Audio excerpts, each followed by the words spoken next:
And at that point, you just have to be comfortable with walking away and Yeah. saying, well, we lost some money, but boy, did I learn a lot. Hello and welcome to Pillars of Wealth Creation, where we talk about creating financial success with a special focus on business and real estate. I'm your host, Todd Dexheimer. Now, let's get to it. Hello and welcome back to Pillars of Wealth Creation. I'm your host, Todd Dexheimer. We're excited to have Torrey Benson. Torrey, how are you doing today? Doing great. Good. Well, it's been a while Surviving the since, cold. yeah, surviving the cold. Yeah, you're up in sunny, warm Montana in February, just freeze out there. So I was actually looking. I ski at Big Sky along with you, right? But I was looking, and it's like, holy cow, it is freaking cold out there. I think I saw that there was like a low of -27. So, happy to be inside. You see the fires go in the background. It's warm inside, so we're good, right? It's warm inside. We're good. And, here in Montana, people like you're going to be real bored if you can't go outside in -27 degrees weather. So we learned to get out there and just get after it. Just You warm up inside and then you go out and you do something fun and you come back inside again. that I love the attitude, and that's actually it's funny. I think there was not I think I know there was a short period of time there where I was like, man, winters suck, like Minnesota. Just, and then I was like, what am I doing? I'm here, I'm living in the state. I need to embrace it. And so I started getting back to all the winter activities that I enjoyed doing when I was young. Started skiing, or not started, but got back to doing stuff like that. And it's like now I actually look forward to the seasons again. You have to embrace the challenges that are in front of you. And certainly 27 degrees below zero is a challenge. High winds, lots of snow, that's a challenge, but it's also something you can look forward to and embrace and just enjoy, which really sets you up for success in life in general, right? It really does. It's such a good analogy. Yeah, absolutely. We do think about that here. And we teach our kids that too. We have young kids and, they're like, no, we want to stay inside and play a game. And we're like, we've been inside for a long time. Let's go Yeah. do something. So a couple of years ago, growing up, me too, in Minnesota, like you, I was a downhill ski racer and we did alpine skiing. And when we moved to Bozeman and we lived in Colorado for a long time, a lot of people were doing this Nordic skiing. And I know a Mm, lot of people in the Midwest do Nordic skiing, but I you think never you're did. like an alpine skier or a Nordic skier. Yeah. Well, we Yeah. got here to Montana and all these people are Nordic skiing. And we were like, why would you want to do that? Like, Yeah. that We got looks these like a beautiful lot of mountains. work. But there's this world-class skiing right down the street. And so a couple years ago, I was like, that's it. And I bought the whole family, all the setups that we needed. And now, on a day like today, when it's kind of blustery, you can say, well, I'm going to go do one loop around the track that's like a block from our house and get a little workout. You get some fresh air and you come back in and you're like, okay, I did something. I didn't just stare at it and, commiserate with everybody about the cold today. So Yeah. it's a mindset thing. Yeah, love that. You grew up downhill skiing and now do some Nordic skiing. I grew up Nordic skiing and now do a lot Oh, of the downhill skiing. switcheroo. So yeah, the Yeah. switcheroo. So love it. I still do some Nordic skiing too, but well, cool. We call So you Nordies. You're yeah, called Nordies. the Nordics. Yeah. Love it, love it. So Tori, why don't you give our listeners a bit about your background, what Sure. you're doing today, and then we'll kind of dive in. Sure. Like I said, born and raised in Minneapolis, in the suburbs of Minneapolis, to a big Catholic family. I was a middle child, so I learned to be competitive from an early age. I ski raced. I loved sports. I loved, getting A's in school. And so that kind of the ski racing thing was sort of a thing in my schedule, a thing in my DNA that ended up pushing me to become more adventurous. I traveled all over the Midwest and then went to the Junior Olympics in Colorado Mm, and recruited in college. And after that, after graduating, I was like, oh, okay. So I moved to Boston. I lived in LA.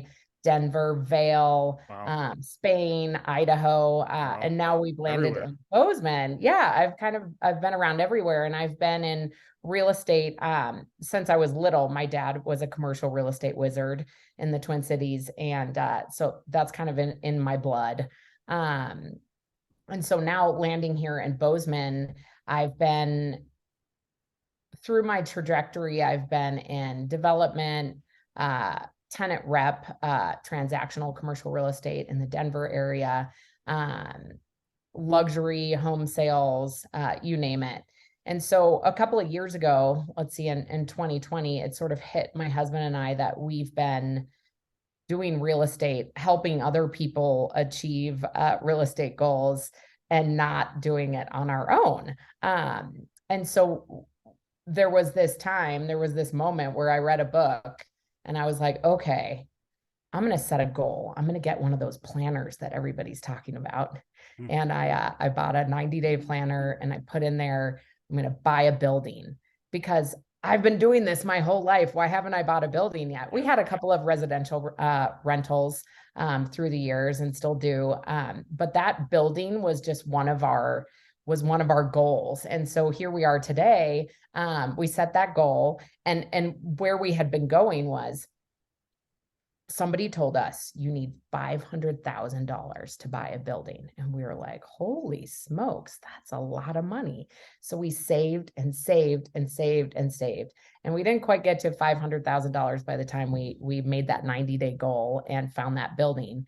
But we bought the building and took that leap. And here we are today. It's been really fun. We're now really loving the idea of financial freedom. That wasn't something that I had conceptualized before, but now it's all over. You know, any podcast you listen to, they might mention financial freedom, but the idea is lovely for us being the adventurous spirits that we are. Um, What does it mean for you? What is financial freedom? Like what's sure, the good goal? What's question. the look? For me, you know, for some people, it's, you know, I want to have a private jet and, you know, run a company or have, you know, own a office tower, maybe not anymore, own an office tower, be this huge mogul. Yeah. For Nick and I, it's really about all those adventurous things. So now we love to water ski, sail. We love to alpine ski, Nordic ski. We hunt. We have a raft. We have a camper. You know, we like to get out there and do things. And so, really, financial freedom for us is okay, we don't really have to work that much anymore. We love real estate. So, we want to put in a little effort. We want to put in a little, you know, challenge of our brain every day. But other than that, like, let's put in a couple of hours and then let's go ski. Or Yeah. let's put in a couple of hours on the back of our sailboat and then, you know, go off to the next destination today. Love it. Um, we have a goal that we're working on right now. We're kind of putting the preliminary uh, pieces together. It's probably a few years off, but we want to sail around the world. Hmm. And so we're kind of trying to get everybody to wrap their heads around that, including our kids. Out Uh, there, the so kids going to be included in that? They're going to sail with you? Oh yeah. Yeah, that's the plan. And so it's figuring out, do we do that when the kids are in middle school or do we do that, you know, when they're in college or after college? And so just trying to Yeah. get the feel from everybody on what's doable. But yeah, that's a big goal. And so for us, financial freedom is not having all the money in the world. It's just having the money to be able to do these awesome things and live life really big with our family and friends. Hmm. Love it. Love that. You know, like you said, it looks different for everybody, and everybody has different ideas. You and you can't decide on what your financial freedom is based on what other people are doing. Though it's got to be what ticks for you, because you know you want to travel, you want to do these adventures, you want to live life big. For somebody else like that, they might be just be too bored doing that. They might not like that. It might not challenge them enough. You know, whatever it might be, but and same thing, like if you were just like grinding and that was your financial and you're just building this big, huge, massive, you know, company, that might not do it for you. You might just be like, what am I doing this for? So got to decide what that looks like for you. I love that you have this kind of vision. And I'm like, as you're describing it, I'm like seeing it, come to light. So, I see so you nodding too, I think that that's a theme in real estate investors that I meet, like this risk taking, this adventurous spirit. yeah, There's something there, right? Like I was riding the Peloton the other day, and one of the instructors, I think it's Jess King, she was like, sometimes you just gotta leap before you look. And I was like, oh, that's a good one to think about. Like in mhm, real estate investing, we're risk takers. You got to have this certain amount of risk and this certain amount of adventurous spirit, because you might fail, yep, right? And you go in knowing that you might fail. yep. And it's not that we don't look before we leap, but there's a certain amount of leaping, isn't there, Todd? There is, and it's funny. I was just talking to my underwriter yesterday, and we were talking about that, and we were talking about how everybody's underwriting is so different. He's like, "Yeah, it's because it's a guess," and he's like, I try to be very data and analytically driven, and we try to look at all the, but it's at the end of the day, it's still a guess. Like we're just guessing at what it is, and yeah, our approach is fairly, what we would say is, hey, we're really paying attention and we're really trying to look at data and analytics, and oh, we're not taking risk, but we're taking risk, like Yeah. because it's still a guess. At the end of the day, it's still a guess, and the market can do so many different things, so many things that can happen, that you have to you have to be okay with taking that risk. And that's probably what sets, I think, a lot of people apart that are successful or not, is that ability to, like, sometimes you just got to jump, sometimes you just got to go. I think it's so true. Analysis paralysis is a friend of mine. I will sit in Almost. front of this computer and I will have like 20 tabs Yeah. of different scenarios. And I'm running out of names for this scenario of Yeah. this specific building for the next 6 months. And finally, I just have to be like, oh my gosh, pick the best one and you got to move along, because Is that how you get, like, how do you get over? Is that how you get over it? Sometimes you just gotta, like, stop, and what, or is there anything you do to, like, get over that analysis paralysis? Because I get caught up with the same thing at plenty sure. of times.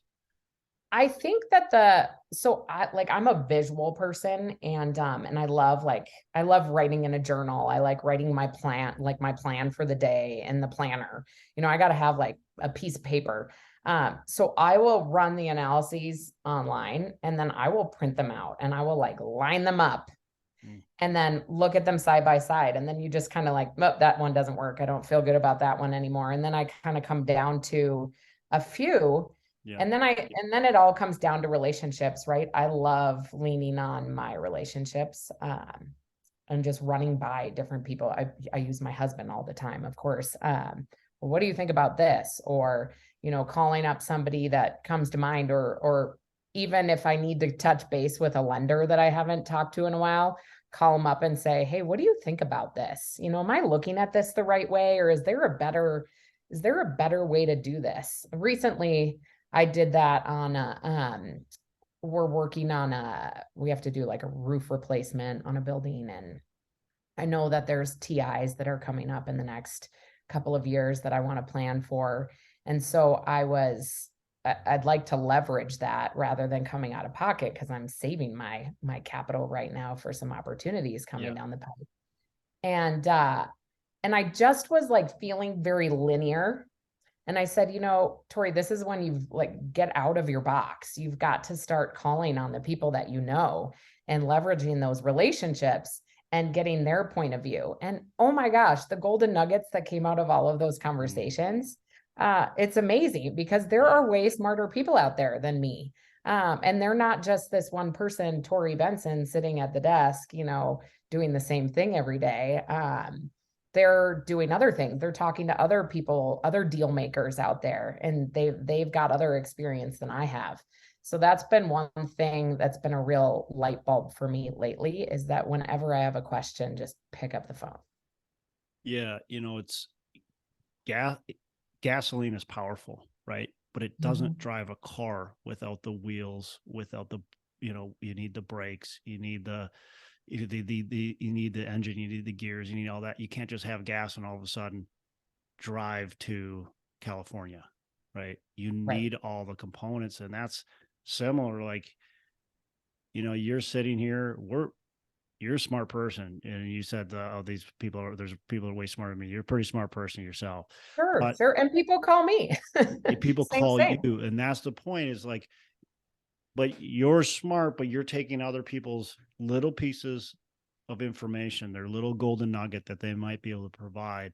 I think so many people just rely on themselves so often, where they almost feel bad asking somebody for advice, or they just feel like, oh, a lot of times I think it's the fear of, well, they're going to think I don't know what I'm doing. Yeah, it might Uh, be found out. right. Yeah. Do they think I'm a fraud if I ask them for their advice? But man, it can help so much. If you're looking at underwriting, you're staring at the same thing all the time. Like you said, you're being so linear, like you're just looking at the same thing. And all of a sudden you ask somebody else and they're like, oh, it was just do this. And you're like, oh my gosh, you're a genius. Like, thank you so much. Yeah, thank That you so happens to much. me all the time. Just by the sounds of it, it happens to you all the time too. If you just lean on some people, you're going to get And so the much thing that information. I think the thing that most of us forget is that people want to give. I do. Like it's an innate human Yeah.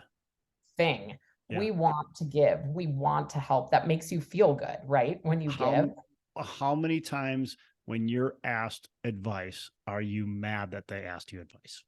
Oh my gosh, never. I'm Like, like, never. oh, really? Me? You want my Yeah. advice? Sure. Let Yeah. me tell you what I think. Yeah. Yeah. I think I think it's so powerful what you're saying. And you said it so simply, but it just, like, you have to take, you're going to get stuck. And even when you're not stuck, like, you just need to have people that you can lean on that can help you see the other side, right? Help you see what some of the pitfalls are, or help you see some of the opportunities that are there that you're maybe not seeing yourself. So that's super powerful. Sure. And you know what I would say if I have one little nugget of advice is a thank you note goes so far. Mm, I always try to, if somebody helps me, I mean, even if it's like a 10-minute call, I really try to send a thank you note or an email or sometimes even a gift mm, to say thanks, because those people are going to remember you and want to do business with a person that appreciates their time. So you've asked them for advice, they appreciated that, surely, but then you've thanked them for their time. And that just tickles people, yeah. you know? Yeah. That that for sure. And I probably need to get a lot better at it.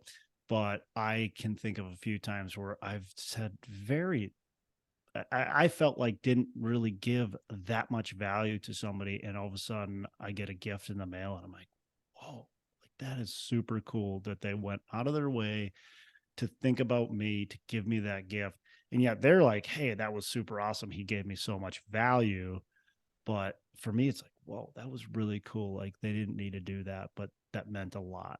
So I Yeah, agree. yeah. That's You know, I awesome. had a big we were working on a big deal last year that fell apart. Bummer. They do fall apart sometimes. And I worked on that deal for like 6 months, and there were probably things, well, there are things I know I could have done better. But there was a whole team of people that were helping me along that 6 months. And as depressing as it was when the deal fell through, I still realize that, man, all these people that helped me, I need to thank them appropriately. And so we have a tenant that is like a meat shop. And so I called that tenant and I was like, yo, can we put together really cool meat packages and send them out? And so we found some cool app, and all these drivers went and picked up the meat Mm, packages and dropped them all off at houses and businesses where all the people were that helped me. And oh my gosh, I mean, the things, it wasn't Christmas, it wasn't, Valentine's Day, it yeah, wasn't, just some random Thanksgiving, day. it was just a random day. And I got pictures of like their steak dinners on their plates. Mm. Like, look at how amazing this was. So and then that felt good for me too. Yeah, yeah. Let's talk about that deal a little bit. So you had a deal that Sure. fell apart. Maybe we're diving into some pain points here, but that's No, all that's right. okay. What, something good, things good came out of it. So first, I don't know, describe the deal a little bit if you can, and maybe a little bit of what happened, and then I want to dive into some of the lessons you learned. Sure. So this was an off-market deal that was brought to us by a broker friend. Um, and it took a little while to negotiate. The seller wasn't quite ready to let go of this asset. I think it was one of the last assets in his portfolio. And his kids didn't want to acquire or inherit the portfolio. Yeah. And so it was a good opportunity to get in and get a great, it was an office showroom building with some value add. There was potential to expand the building, as well as there was a vacancy, probably taking up about a third of the building, and two great tenants that filled up the remainder of the building. And so we were kind of plugging along. But I was under 1031 exchange deadline. Mhm. So I had coals under my feet, Oh and yeah. which was probably one of my first missteps, because that due diligence time, in commercial real estate, the due diligence time is like 3 months, sometimes Yeah. 6 months. You've got a lot of time. But that time when you put in all the things you need to do, when you fill out that project management, graph, whatever those things are called, you're like, wow, these months are suddenly eaten up by what we need to get done. And there's some huge decisions that need to be made in that trajectory.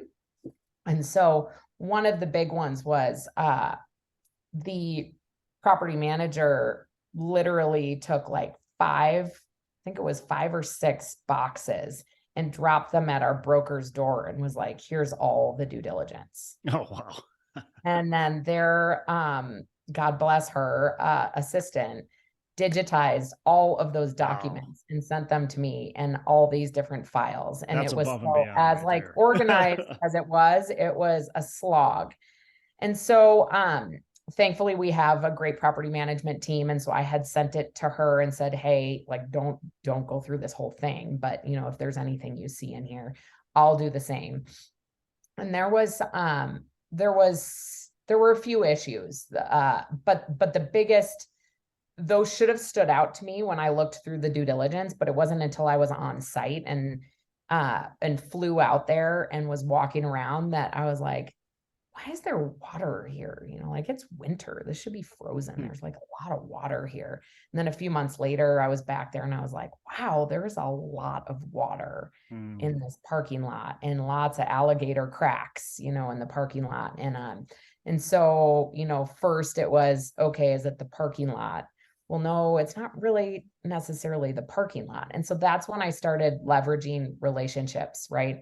Um, and a big pointer here is use as much free help as you can. So before you start hiring the civil engineer Yeah. to come on site, and whatever they charge per hour, before you start boring holes in the parking lot, before you even have a survey, or each of those things is thousands of dollars, Yep. multiple thousands of dollars. And so in this instance, what I did right is I did call on the city and kind of talked about the water and the soils, and let's kind of look at the maps. And that's fascinating. I love looking at the maps. And okay, well, from the dinosaur era, like, this is the ground here is like this, from the whatever Yep. crustacean Yep. era or Yep. whatever it is. And you start to understand, like, oh, okay, now I see why there's water in this. Like, this is a big deal. And so the more I talked to, then I called on an engineer, and I asked for help, and they're giving me Great help out advice. of the goodness of their heart for Yep. like an hour at a time. And so what we ultimately figured out, was that this small issue was a huge can of worms, Hmm. like huge can of worms. So unless you Was it just just the said groundwater level, or was it it, a leak in yeah, piping, or? it's the groundwater. And so if you, so the, we could have gone forward and acquired the property, and we had two choices. It was either, okay, we're going to have to do a mill and overlay like every few Every years. couple of years. Yeah. So that's what, Yeah. $50,000 Yeah. Right. every few years. Or we would have to dig up the whole entire thing, put in all sorts of French drain systems. Yeah. At that point, that was going to trigger stormwater because Yep. this building had been grandfathered in Yep. and it was not required to have stormwater on site. And so then you'd have to take care of that situation, yada, yada. Well, at that point, once that's triggered, then you have to get to the state level with the water people. And at that point, now you've really opened that can of worms, and nobody could tell me. Nobody could Yeah. tell me what the cost or what could Right. happen at that point. Yeah. You're And so running into that's probably when, several $100,000 of work with also potential unknowns for several $100,000 more. exactly. Yeah. And so our idea of the value add, great, the vacancy, we could add that value in, Yeah. but then the expansion value add, well, if we were going to do an expansion, we would have had to trigger Had to go that route. So we could have put the Band-Aid on every few years and just mill and overlay. Yeah. But that just would have been pushing it down the path. And when you're, when you're analyzing a property, you want to make sure that you're looking at this for, okay, does it cash flow? Great. We want to make sure we're buying cash flow properties today, or at least, in the next year. But then also, okay, what can we add value to so that at some point in time in the near future, it's going to be worth more. But then, well, we also might not hold on to this forever. So who's going to buy it? And that's when the hard decision comes. It's like, okay, well, we've already spent a lot of time and money on due diligence on this property. Is it worth it to just do this thing and leap, before you really look or know? Or is it better to walk away and say, okay, we lost a little bit of money on that one, but at least we know that we're not going to lose a ton of money on this one. When do you know it's time to walk away? Like, how did you get that? Was just this, hey, there's too much risk for the reward, or what was that feeling? What was that discussion? Sure. I think on that one, that was hard because I let that one hang on probably a little too long because I didn't want to lose it. But then what happened, there were a multitude of factors. I think sometimes you have to listen to the nudges and you ignore that nudge, and then you ignore the next nudge, and then finally like another nudge comes. Well, the another nudge was the interest rates rising. I think that was, when all of this came together, that, I don't know if this is going to work. It was June, so interest rates had already gone up. So we had been working on this deal for like 4 months, and the nature of the deal completely changed, and the seller wasn't willing to negotiate. And at that point, you just have to be comfortable with walking away and saying, well, we lost some money, but boy, did I learn a lot. And I probably would have had to pay somebody even more than that to learn those lessons that we learned. And so we're just going to take that and we're going to swallow the pride and move along and know there's another deal. And then sure enough, this fall, I looked at another deal, and my head, like walking around that building, my head immediately went to, oh my gosh, where's that water going? Oh, we don't have stormwater treatment on site. Okay, well, where does it go? And so then I was able to drive down through the office park and figure out, where's this little creek or ditch leading to? And okay, there's water pooling over here. Suddenly you just start keying into things. So the more buildings you buy, the more experience you have, the more you can make those decisions probably quicker. Yeah, so you heard it, folks. So if you have stormwater questions, Torrey Benson, give her a call. she's the expert of that. But no, you've learned some valuable lessons along the way. How was it a you got this deal, you're going along for such a long time, the broker's expecting they're going to get paid, they brought you the deal, they're going to get paid, and then you go, hey, we're not moving forward. Was there a lot of repairing that relationship?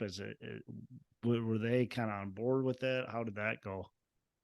You You always know, worry about these relationships that you're going to probably damage or sure. potentially damage, right?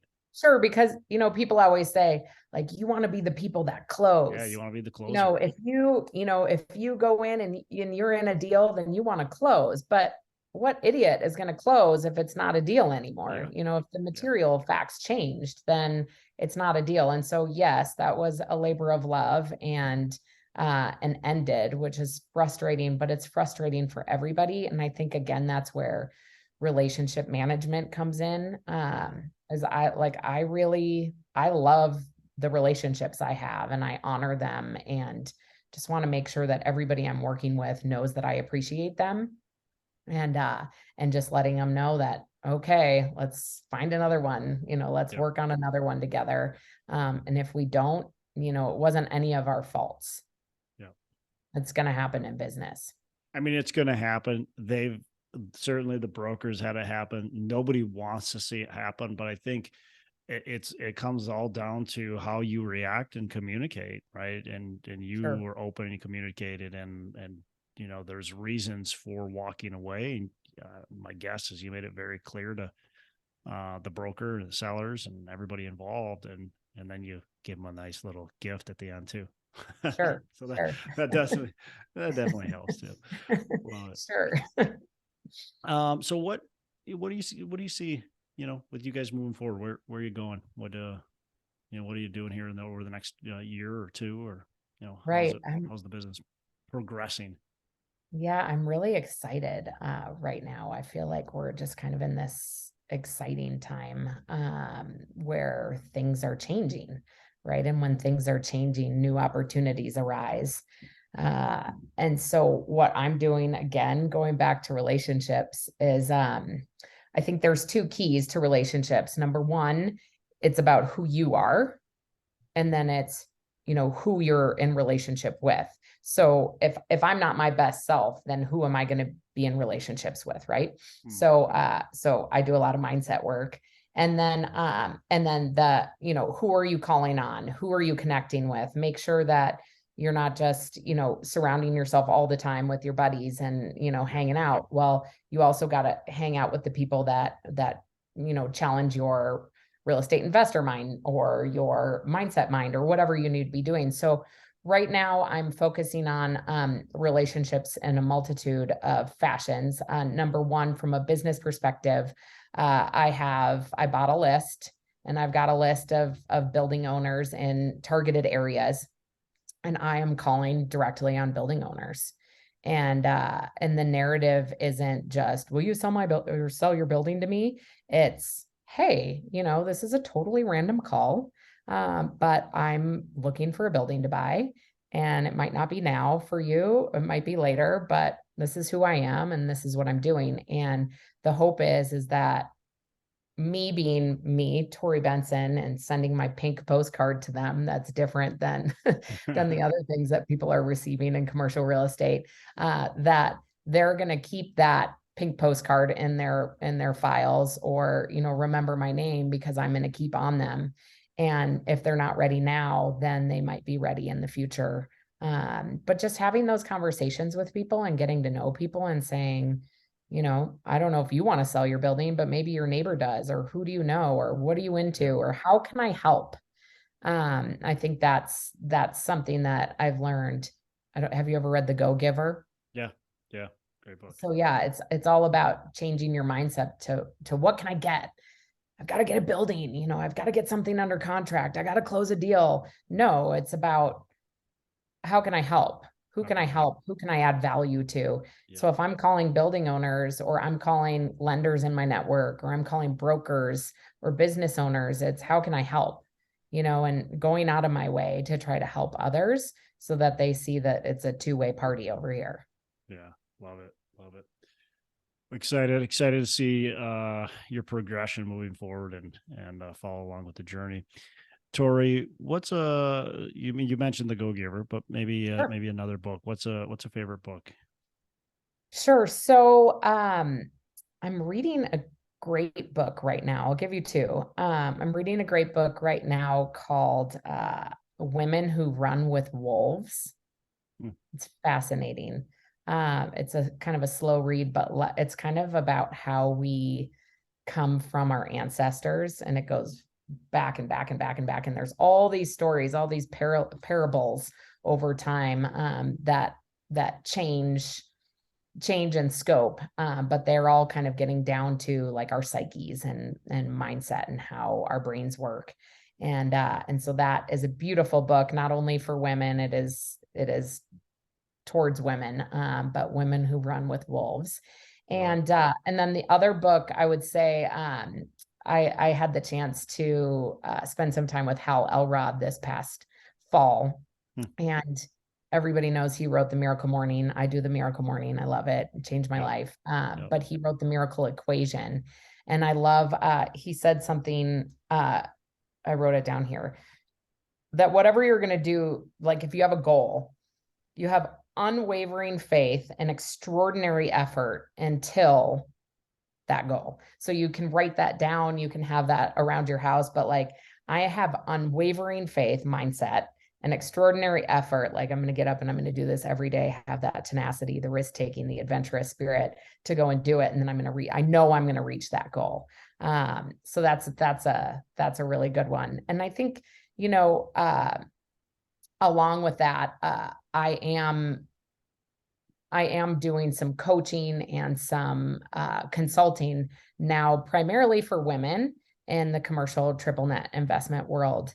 Because I find that there's not a lot of women. There's more women in the commercial brokerage realm now, but not as many in the investment realm. Yeah. And so empowering women to understand that it's not rocket science, and men too, you can come to me and talk to me as well, but understanding that it's not rocket science, and that this, extraordinary effort, unwavering faith, you can sit down, you can learn this too. It's not just for everybody else to do. Do you think it's like, is there a specific reason other than it's just an industry that hasn't had a lot of women? There's traditional industries like construction and, real estate, and there's many industries, right, that just haven't had a lot of women. So is it that, or is it something in like the mindset, or do you think there's a reason behind it, or is it just that, hey, it just hasn't caught on yet? I mean, I wouldn't say I'm the corner on this, but I would say there's something, in reading this book, Women Who Run with Wolves, we're bred, we're literally bred to be who we are today from our ancestors. And so what have women been doing? What has been bred in us? And so now the narrative is changing. And so women are at the table when it comes to business, and men are at the table when it comes to family life, which is so cool. There's this balancing out. But in the commercial real estate realm, I mean, in my family, there's 2 boys and 2 girls. And my dad was in commercial real estate, and both brothers went into commercial real estate. And I ended up, going that route as well. But it took me a little bit of navigating to get there. It just, it was more natural and accepted for them to be talking about finance and going to meetings in business suits. And now it's not anymore, which is really cool.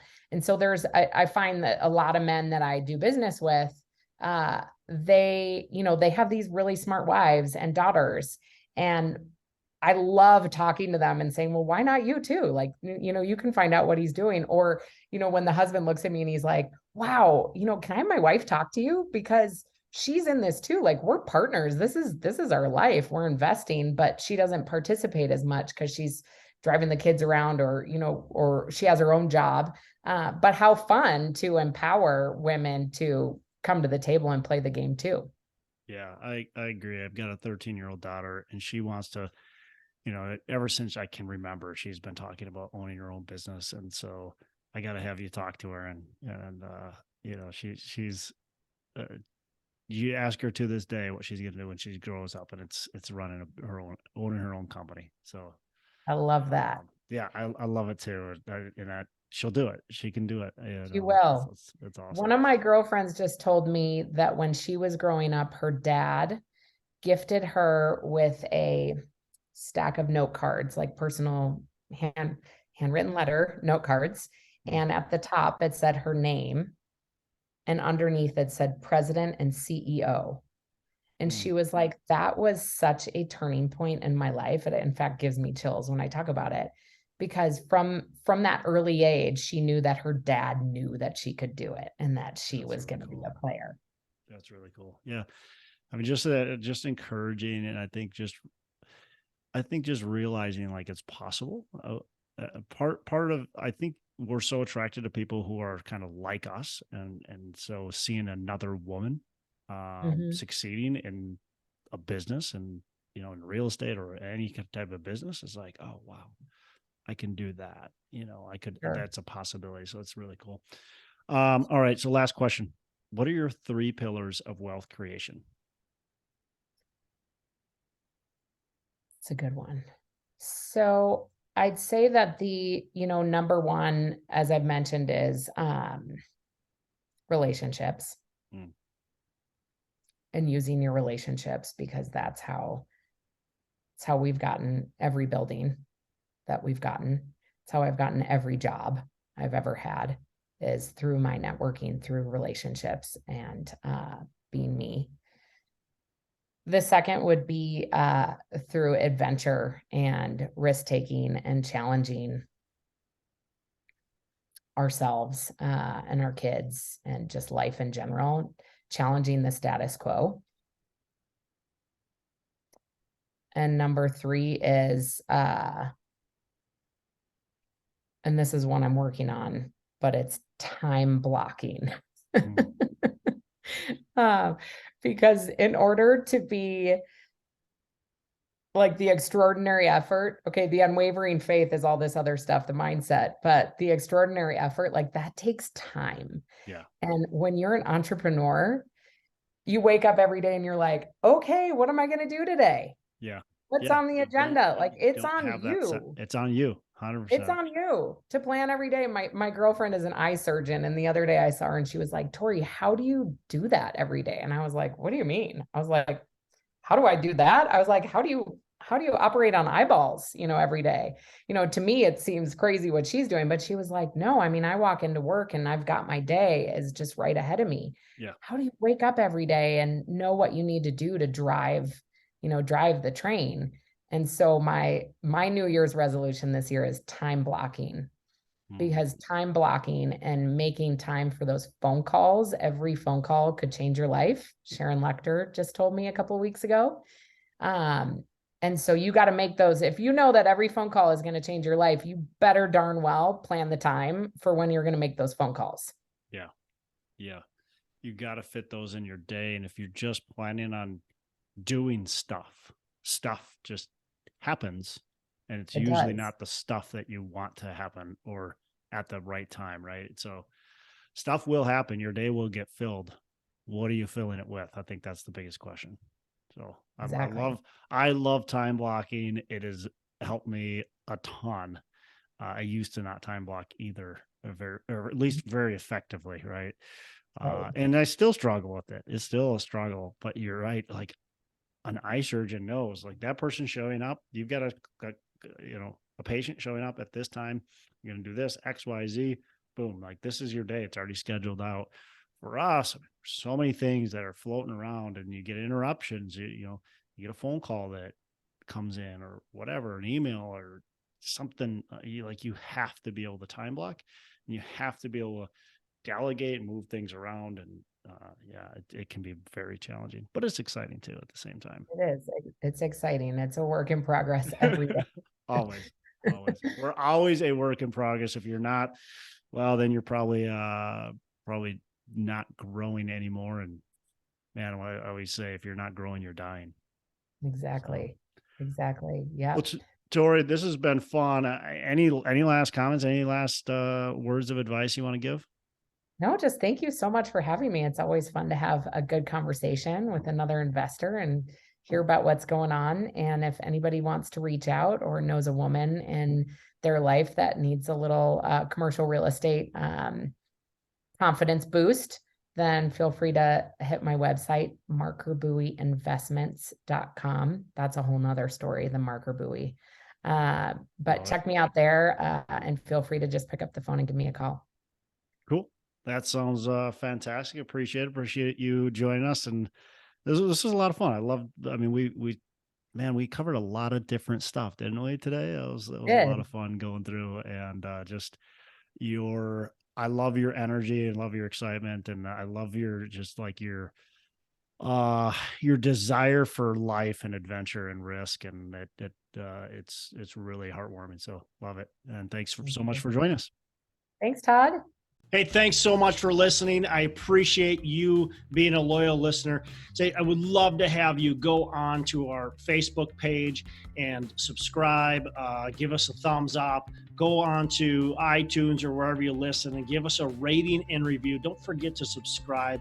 Your rating and review just helps us push this out to more and more people and continue to grow our audience and hopefully positively affect a ton of people out there that really need this and want this. So the other thing I've got for you is a free ebook on my website. So go on to venturedproperties.com, and download our free ebook on real estate and on syndication. And I've got some data points in there, some really good stuff for you. So I'd love to have you take a look at that. It's free. I'm not expecting anything from it. And also, look, if you want some help in multifamily, want some help learning, growing, getting your business off the ground, I would love to talk to you about what it would look like to work with me potentially and see if that's a good fit. So you can go to coachwithdex.com and check that out, and we can definitely have a call. Thanks a lot for listening. You make it a fantastic rest of the day. I'll catch you on the next episode.